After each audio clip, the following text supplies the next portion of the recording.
Bonjour. Dans cette première leçon sur les fonctions, nous allons nous efforcer de comprendre de quoi il s'agit lorsqu'on parle de fonctions.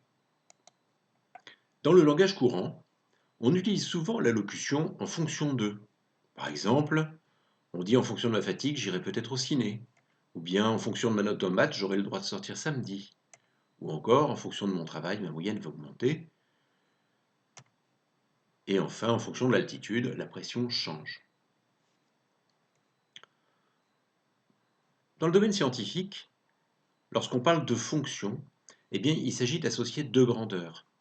Dans les exemples que j'ai cités précédemment, eh bien, ma fatigue, c'est pas une grandeur, aller au ciné, ce n'est pas une grandeur. Ma note en maths, c'est une grandeur, mais le droit de sortir le samedi, ce n'est pas une grandeur. La seule phrase dans les exemples que je viens de citer qui correspondent à une fonction au sens scientifique du terme, c'est la dernière, c'est-à-dire en fonction de l'altitude, la pression change. Quand on parle de fonction au sens scientifique, il s'agit d'associer deux grandeurs. Donc cette fonction, elle décrit une relation entre deux grandeurs dont la valeur de l'une dépend de l'autre. Par exemple, la pression atmosphérique normale dépend de l'altitude. Mais aussi, la tension dépend de l'intensité du courant électrique. Ou encore, la taille d'une personne dépend de son âge. La position d'un métronome dépend du temps. Tiens, observons un métronome. Il bouge de façon régulière et on peut suivre l'écart angulaire de son aiguille en fonction du temps, comme on le voit ici sur le graphique qui est à droite de l'écran. Que se passe-t-il? Est-ce que c'est l'écart angulaire qui détermine le temps, ou bien le temps qui détermine l'écart angulaire? Si l'on arrête les choses et que l'on observe précisément, nous avons enregistré donc cette représentation graphique de la position de l'aiguille du métronome en fonction du temps. Que se passe-t-il? À un instant donné, on peut savoir exactement où était le métronome. En revanche, il y a plusieurs moments où ce métronome a été à une certaine position. C'est donc bien la position qui dépend du temps et non pas le temps qui dépend de la position. Nous avons trouvé quel est le sens de la relation entre ces deux grandeurs. Donc nous passons maintenant à la définition. En science, on appelle fonction cette relation de dépendance entre deux grandeurs. Une grandeur détermine la valeur que va prendre l'autre grandeur et mathématiquement on l'appelle la variable. C'est bien le temps qui détermine la position de l'aiguille du métronome. C'est bien la vitesse qui détermine l'énergie cinétique.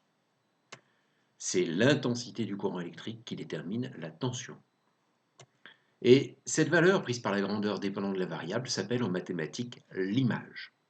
C'est-à-dire que dans les exemples que nous venons de donner, le temps est une variable, la position de l'aiguille du métronome est une image. La vitesse est une variable, l'énergie cinétique du solide en mouvement est une image. L'intensité du courant électrique est une variable. La tension est une image. Alors dans le fond, on pourrait comparer une fonction à une espèce d'usine qui prendrait une valeur et qui la transformerait pour donner une autre valeur, qui prendrait une grandeur comme l'altitude pour nous indiquer, en fonction de cette grandeur, quelle va être la pression, qui prendra une valeur comme l'intensité, de façon à nous dire, en fonction de cette valeur de l'intensité, quelle va être la tension, ou bien d'une grandeur qui est la vitesse d'un corps, pour nous indiquer quelle va être l'énergie cinétique de ce corps. En mathématiques, l'étude des fonctions permet de calculer l'image, c'est-à-dire la valeur que prendra la grandeur dépendante selon la valeur de la variable, ou bien aussi de calculer quelle valeur il faut donner à la variable pour obtenir une certaine valeur comme image. Et puis bien d'autres choses encore. L'étude des fonctions va être un élément central de notre programme de mathématiques jusqu'à la fin du lycée. Nous allons aller par difficultés croissantes et il est important dès maintenant de bien comprendre ce que c'est qu'une fonction et d'en apprendre les éléments de vocabulaire. Ce sera ta prochaine leçon.